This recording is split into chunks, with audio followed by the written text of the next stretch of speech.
오늘은 이제 위드인 교회의 5가지 핵심 영역 중에 이제 마지막 영역인 온월드, 선교에 대해서 함께 나누려고 합니다. 신앙생활을 조금이라도 해보신 분들은 이제 각자 선교에 대한 이 나름의 생각과 정의를 가지고 있을 거예요. 선교라는 단어를 들으면 어떤 분들은 선교사님, 해외 선교, 미전도 종족, 오지 선교 이러한 단어들이 떠오르기도 합니다. 반면 어떤 분들은 선교는 나와는 거리가 멀고 깊이 생각해 본 적이 없는 영역이라고 느끼기도 하죠. 여러분에게 질문을 하나 해볼게요. 성경 전체를 살펴보면 이 선교라는 단어가 직접적으로 기록이 되어 있을까요? 어떻게 생각하세요? 선교라는 단어. 네, 없습니다. 네, 우리가 사용하는 이 미션, 이 선교 미션은 성경에 나오는 단어가 아니에요. 라틴어 미시오라는 단어에서 파생된 단어입니다. 라틴어 미시오는 명사 형태로 보냄, 샌딩을 의미해요. 샌딩. 즉 선교라는 말은 성경에서 직접 사용된 단어가 아니라 성경 전체에서 흐르는 중요한 주제 중 하나인 보내시는 하나님을 설명하기 위해 신학자들이 정리한 개념입니다. 하나님은 보내시는 하나님입니다. 성부 하나님은 우리를 구원하시기 위해 성자 예수님을 보내셨습니다. 성자 예수님은 우리를 돕고 인도하시도록 성령님을 보내셨어요. 또한 예수님은 제자들을 자신의 증인으로 삼아서 땅끝까지 보내셨습니다. 그래서 교회란 예수님의 명령에 따라 세상으로 보냄을 받은 공동체라는 거예요. 선교 신학에서 이것을 미시오 데이, 하나님의 선교라고 부릅니다. 결론적으로 우리들, 이 땅을 살아가는 모든 성도들은 단 한 사람도 예외 없이 하나님으로부터 보냄을 받은 사람들이라는 거예요. 그렇다면 예수님은 우리를 왜 보내셨을까요? 우리를 보내셔서 무엇을 하기를 원하셨을까요? 예수님이 우리에게 주신 미션, 곧 사명은 무엇입니까? 사도행전 1장 8절입니다. 오직 성령이 너희에게 임하시면 너희가 권능을 받고 예루살렘과 온 유대와 사마리아와 땅끝까지 이르러 내 증인이 되리라 하시니라. 예수님은 우리를 성령의 능력으로 무장시키시고 복음, 기쁜 소식을 땅끝까지 전하도록 보내셨습니다. 이 보내신 목적을 더 정확하게 이해하기 위해서 이 원어를 살펴보면요. 에우앙겔리조, 좋은 소식을 전하다, 복음을 전하다. 케루소, 선포하다, 큰 소리로 외쳐서 전파하다. 말투레오, 법정 용어로서 공적으로 증언하다. 이러한 뜻을 가지고 있습니다. 즉 땅끝까지 복음을 공적으로 증언하고 선언하며 예수 그리스도의 증인으로 살아가는 그 삶이 바로 미션, 선교라는 거예요. 우리는 계속해서 존재, 정체성에 대해서 계속해서 우리가 나누고 집중하고 있죠. 우리의 정체성은 예수님으로부터 보냄받은 자들이며 예수님의 증인들이기 때문에 복음을 증언한다는 거예요. 성도라면 단 한 사람도 예외 없이 이 복음을 선포하고 증언해야 합니다. 오늘날 많은 교회와 성도들이 오해하고 있는 부분이 바로 이것입니다. 선교사님들만 일평생 선교하고 전도해야 하는 것이 아니라 모든 성도들, 저와 여러분도 일평생을 복음 전하는 삶으로 부름을 받았다는 거예요. 왜냐하면 보냄받은 이 예수님의 증인이 우리의 정체성, 존재이기 때문입니다. 자, 이제 우리는 모든 성도가 이 보냄을 받은 선교에 참여해야 한다는 그 사실을 알았어요. 그렇다면 우리는 이제 이렇게 지도를 펼쳐놓고 땅끝 복음이 전해질 곳이 어딘가를 살펴본 후에 이 비행기 티켓을 끊고 바로 떠나야 하는 걸까요? 그렇지 않습니다. 이 또한 선교에 대한 큰 오해 중 하나이죠. 잔 파이퍼 목사님은 열방을 향해 가라라는 책에서 선교를 이렇게 설명을 합니다. 선교의 최종 목적은 단지 사람들의 구원이 아니라 모든 민족이 하나님을 기뻐하며 예배하는 것이다. 이렇게 설명을 했어요. 무슨 의미일까요? 잔 파이퍼 목사님이 말하는 핵심은 이것입니다. 우리가 선교를 오해하는 까닭은 선교를 하나님 중심이 아니라 인간 중심으로 보기 때문이라는 거예요. 선교의 궁극적인 목적은 사람들의 행복을 추구하는 것이 아니라 모든 민족에게 하나님에 대한 찬양과 기쁨을 확장시키는 것이라는 거죠. 선교사님들이 복음이 필요한 곳에 가서 그 복음을 전하면 그 땅에 교회가 세워집니다. 세워진 교회는 하나님을 기뻐하며 예배하게 되죠. 선교는 단순히 복음을 전하는 데서 끝나지 않아요. 복음으로 세워진 교회가 하나님을 예배하게 되고 그 교회에서 다시 복음이 전파되어 또 다른 교회가 세워집니다. 이러한 선교의 순환은 예수님이 다시 오실 때까지 계속되는 미션이라는 거예요. 따라서 모든 성도는 보냄을 받은 자로서 자신에게 맡겨진 그 선교적 역할을 충실히 감당해야 합니다. 하나님은 각자에게 고유한 선교적 삶을 맡기셨어요. 그러므로 교회와 성도는 보내는 선교사로서 보냄을 받은 선교사님들을 위해서 기도와 재정, 실천적 도움으로 최선을 다해 섬겨야 합니다. 선교는 선택이 아니라 필수라는 거예요. 이것은 성도와 교회의 존재 목적 가운데 하나이면서 또 결코 포기할 수 없는 명령입니다. 사랑하는 여러분, 다시 한번 강조하지만 하나님의 보냄은 결코 선교사나 목회자에게만 주어진 것이 아니에요. 모든 성도, 즉 여러분도 보냄을 받았습니다. 그렇다면 이제 우리가 알아야 할 것은 내가 어디로 보냄을 받았는가 하는 사실이죠. 오늘 본문을 자세히 살펴보면요, 선교 공동체인 교회와 선교사 사이에서 어떻게 이 복음의 아름다운 동역이 일어나는지를 보여줍니다. 본문을 함께 살펴보면서 이 시간을 통해서 여러분 각자가 받은 하나님의 부르심 그리고 보내심을 깊이 깨닫는 시간이 되기를 축복합니다. 첫째로 우리 한번 따라해 봅시다. 선교적 공동체는 감사와 기쁨이 충만합니다.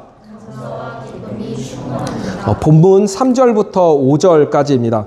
내가 너희를 생각할 때마다 나의 하나님께 감사하며 간구할 때마다 너희 무리를 위하여 기쁨으로 항상 간구함은 너희가 첫날부터 이제까지 복음을 위한 일에 참여하고 있기 때문이라. 여기에는 사도 바울의 감정 그리고 신학, 선교적 공동체의 영적 DNA가 모두 담겨 있는 말씀입니다. 바울은 지금 로마 감옥에 갇혀 있어요. 그런데도 빌립보 교회를 떠올릴 때마다 그의 마음에는 감사와 기쁨이 넘쳐 흐릅니다. 이 빌립보 교회는 사도 바울이 2차 전도 여행 때 세운 유럽 최초의 교회인데요. 너무나 사랑과 기쁨이 많은 교회였어요. 사도 바울은 빌립보 교회를 위해 기도할 때마다 하나님에게 감사하게 되고 기쁘다고 말을 하는 것이죠. 그리고 그 이유를 이렇게 말합니다. 5절입니다. 너희가 첫날부터 이제까지 복음을 위한 일에 참여하고 있기 때문이라. 저는 이 말씀을 묵상하면서 우리 위드인 교회도 이러한 칭찬을 듣는 교회가 된다면 얼마나 감사할까 생각을 했습니다. 빌립보 교회는 시작부터 끊임없이 복음을 위한 일에 최선을 다했을 뿐만이 아니라 보냄받은 선교사인 사도 바울과 동역을 한 선교적 공동체였어요. 여기서 이제 참여하다라는 단어가 바로 우리가 너무나도 잘 아는 헬라어 코이노니아, 성도의 교제, 공동체입니다. 코이노니아는요, 단순한 친교나 교제가 아니라 복음의 사명과 고난을 함께 짊어지는 깊은 동역을 뜻하는 거예요. 빌립보 교회는 보냄을 받은 공동체로서 사도 바울과 함께 이 선교적 동역을 했기에 사도 바울은 빌립보 교회를 인하여서 감사와 기쁨이 충만하다고 말합니다. 이러한 감사와 기쁨은 사도 바울만 느끼는 감정이 아니었고 공동체 전체가 함께 누린 감정이었어요. 그들은 함께 동력을 했기에 함께 감사하고 함께 기뻤다는 것입니다. 그렇다면 이 빌립보 교회는 구체적으로 어떻게 이제 사도 바울과 선교적인 이러한 동역을 했을까요? 먼저 그들은 사도 바울을 위해 끊임없이 기도했습니다.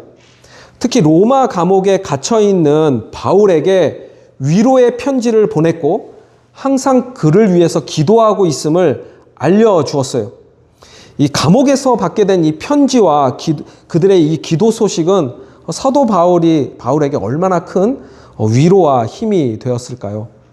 또한 정기적인 재정 후원을 통해 바울의 생활을 돕고 그의 필요를 채워 주었습니다. 사역을 지속할 수 있도록 실제적인 그 지원을 아끼지 않았다는 거예요. 이 꾸준한 재정 후원뿐만이 아니라 직접 바울 옆에서 돕고 섬기도록 에바브로디도를 파송합니다. 에바브로디도는 이 빌립보 교회와 사도 바울 사이를 오고 가면서 편지와 이 선교비를 전달해 주는 역할을 했어요. 에바브로디도는 바울을 섬기다가 병에 걸려서 거의 죽음에 이르게 될 정도로 헌신을 한 사람이었습니다. 그런데 이 자신의 병 때문에 빌립보 교회 성도들이 걱정하고 있다는 그 상황을 듣고는 오히려 더 자신이 걱정을 했던 성도였죠. 사도 바울은 에바브로디도를 2장 25절에서 이렇게 소개를 합니다. 그는 나의 형제요, 함께 수고하고 함께 군사된 자요, 너희 사자로 내가 쓸 것을 돕는 자라. 사랑하는 여러분, 이것이 바로 선교적 공동체의 모습입니다. 기도로, 재정으로, 사람으로, 진실된 마음으로, 전인격적으로 동역하는 공동체이죠.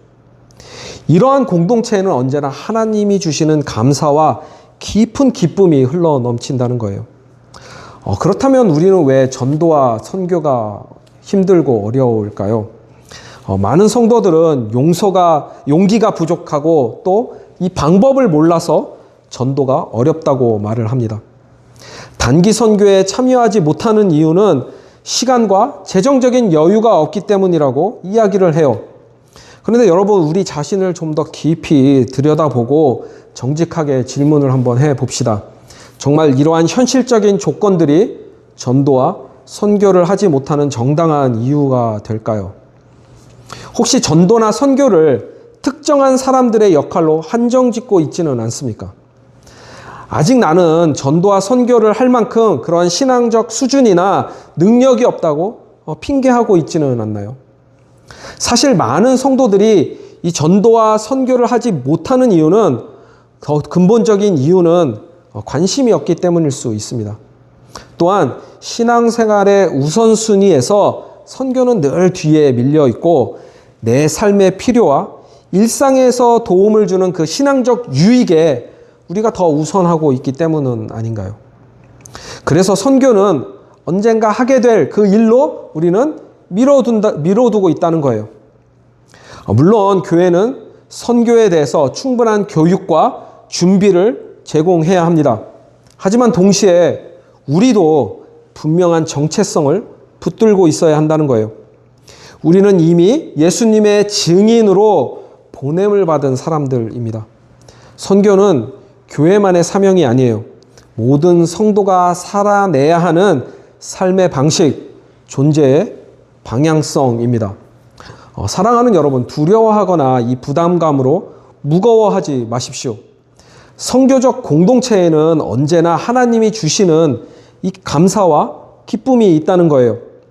우리 위드인 교회도 빌립보 교회처럼 복음과 선교로 인해 감사와 기쁨이 넘치는 공동체가 되기를 축복합니다. 둘째로 한번 또 따라해 봅시다. 선교는 하나님이 시작하셨고 하나님이 완성하십니다. 본문 6절입니다. 너희 안에 착한 일을 시작하신 이가 그리스도 예수의 날까지 이루실 줄을 우리가 확신하노라. 이 말씀은 우리가 선교 앞에서 두려워하거나 부담을 느낄 필요가 없는 그 이유를 분명하게 보여줍니다. 복음을 위한 일을 시작하신 분도 하나님, 그리고 그 일을 완성하실 분도 하나님이시기 때문이에요. 사도 바울은 빌립보 교회의 이 헌신과 열심 가운데 그 안에서 일하시는 하나님을 바라보며 감사하고 기뻐합니다. 하나님이 시작하신 일은 반드시 하나님이 완성하신다는 믿음이 있었다는 거예요. 이 믿음이 우리에게도 있어야 합니다. 그래서 우리가 선교에 동참하기 전에 반드시 기억해야 하는 것은 선교는 처음부터 끝까지 우리 일이 아니라 하나님의 일이라는 사실입니다. 우리가 먼저 하나님을 알게 된 것이 아니라 하나님이 먼저 우리를 찾아오셨어요. 우리가 먼저 복음을 생각하는 것이 아니라 하나님이 먼저 우리에게 복음의 빚진 마음을 심겨주셨습니다. 우리가 먼저 선교를 계획한 것이 아니라 하나님이 이미 우리의 삶 가운데 선교의 자리를 예비해 두셨다는 거예요. 이것이 미시오 데이 하나님의 선교입니다. 전도가 두려운 이유는 거절당할까 두려워서 그 상처받는 것이 싫기 때문이고요. 선교가 두려운 이유는 결과가 바로 나타나지 않고 오랜 시간 기다림이 필요하기 때문입니다. 우리는 조급한 그 마음 때문에 바로 눈에 보이는 이러한 성공적인 결과를 기대하고 또 그 결과를 우리가 만들어내야 한다고 생각을 하죠. 하지만 여러분, 그렇지 않다는 거예요. 전도와 선교의 그 결과는 언제나 누구에게 있다고요? 하나님에게 있습니다. 하나님은 우리의 순종하는 마음을 보시는 거지 그 눈앞에 성공을 보는 것이 아니라는 거예요. 우리는 순종하면 되고 하나님이 완성하십니다. 그렇기에 이 교회가 결과 중심주의 혹은 성과주의에 빠지면요, 선교사님들에게 큰 상처와 부담을 줄 수 있습니다. 많은 교회들이 선교사님들에게 이렇게 정기적인 후원을 하면서 또 정기적인 무엇을 원해요? 사역 보고서를 요구해요. 문제는 선교지의 특성을 전혀 고려하지 않고 요구를 한다는 거예요. 예를 들어서 기독교의 이 박해가 심각한 지역은 한 영혼을 구원하기 위해서 일평생을 헌신하는 선교사님들이 계십니다. 성과 중심의 교회는 복음의 결과가 없다고 판단해서 후원을 중단한다는 거예요. 선교사님들의 그 현지 사역에 직접적으로 간섭하기도 하고 또 사역의 방향을 통제하기도 합니다. 어떠한 교회는 선교지로부터 이렇게 자극적이고 감동적인 보고서를 기대하고 또 그 성과를 요구하는 교회도 있어요. 사랑하는 여러분, 선교지에서 매번 이런 극적인 사건들이 일어난다면 그곳에 계신 선교사님은 얼마나 위험하고 또 힘든 순간일지 생각해 보셨습니까? 의도적인 것은 아니겠지만 교회는 안전지대에 머물러 있으면서 선교사님들을 위험지대로 향하도록 한다는 거예요. 선교사님들은 이 보고를 위한 성과를 만들어야 하고 후원교회에서 오는 그 압박감 때문에 영혼이 점점 지쳐갑니다. 어느 순간 선교는 기쁨이 아니라 고통의 무거운 짐이 되어 버렸다는 거예요. 사랑하는 여러분, 빌립보 교회는 사도 바울에게 그 어떠한 결과도 요구하지 않았습니다. 오히려 기도와 헌신, 필요를 채워주었고 동역했어요. 지속적이고 변함없는 사랑으로 사도 바울의 곁을 지켜주었습니다. 오늘날 교회도 이러한 모습을 회복해야 합니다. 선교는 하나님 중심, 복음 중심, 그리고 동역 중심이어야 합니다. 그렇기에 선교는 하나님 앞에서 착한 일, 하나님이 기뻐하시는 선한 일이라는 것이죠. 우리는 선교의 결과가 아니라 하나님의 마음에 집중해야 한다는 거예요. 하나님이 우리 안에서 선한 일을 시작하실 때 온전히 순종하며 기쁨으로 참여하는 위드인 교회가 되기를 축복합니다. 자, 셋째로 한번 또 따라해 봅시다. 하나님께 영광과 찬송을 드리기 위해 우리는 보냄을 받았습니다. 사도 바울은 빌립보 교회 성도들을 위해서 기도하면서 그들의 선교적 삶 가운데 의의 열매가 풍성히 맺혀서 마침내 하나님의 영광과 찬송이 되기를 간절히 소망을 합니다. 11절입니다. 예수 그리스도로 말미암아 의의 열매가 가득하여 하나님의 영광과 찬송이 되기를 원하노라. 바울은 선교의 궁극적인 목표가 무엇인지 명확하게 알고 있다는 거예요.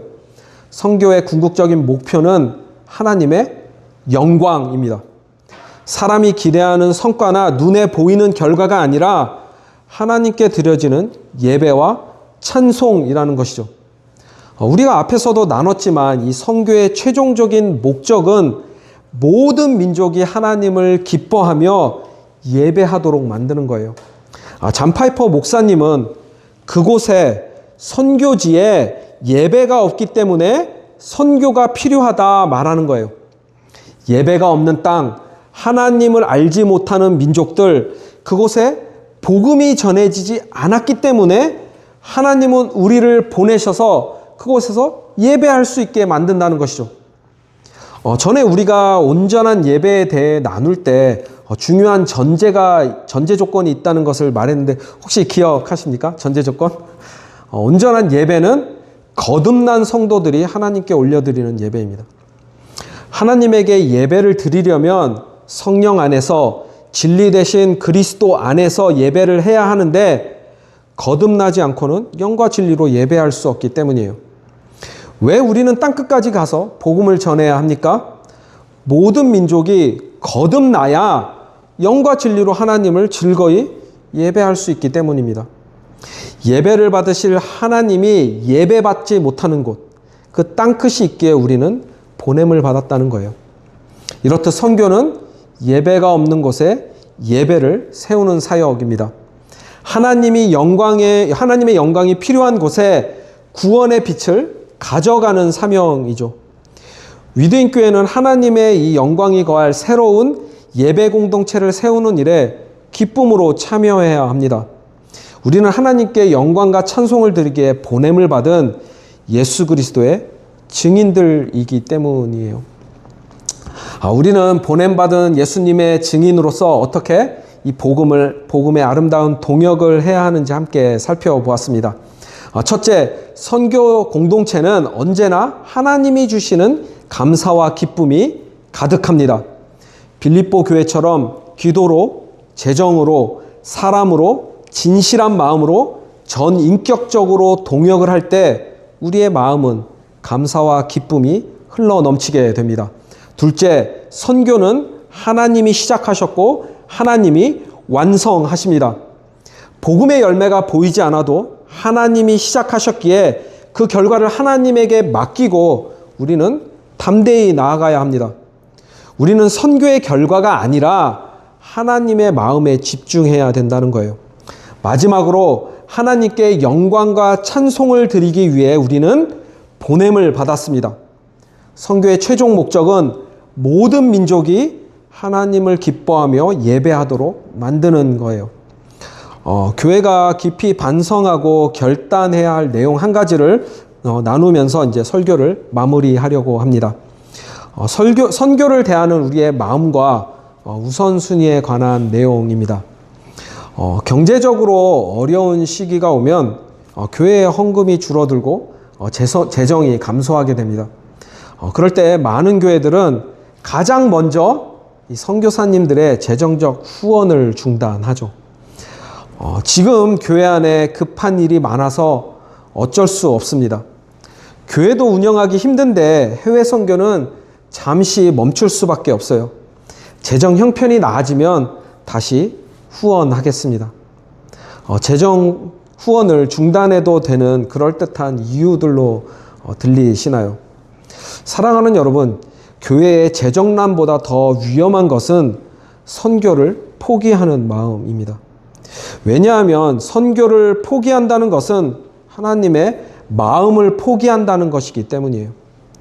교회가 건물의 유지비는 줄이지 않고 행정과 사역비는 그대로 유지하면서 선교 후원을 중단한다는 것은 하나님의 마음과 복음을 우선으로 하지 않는다는 증거입니다.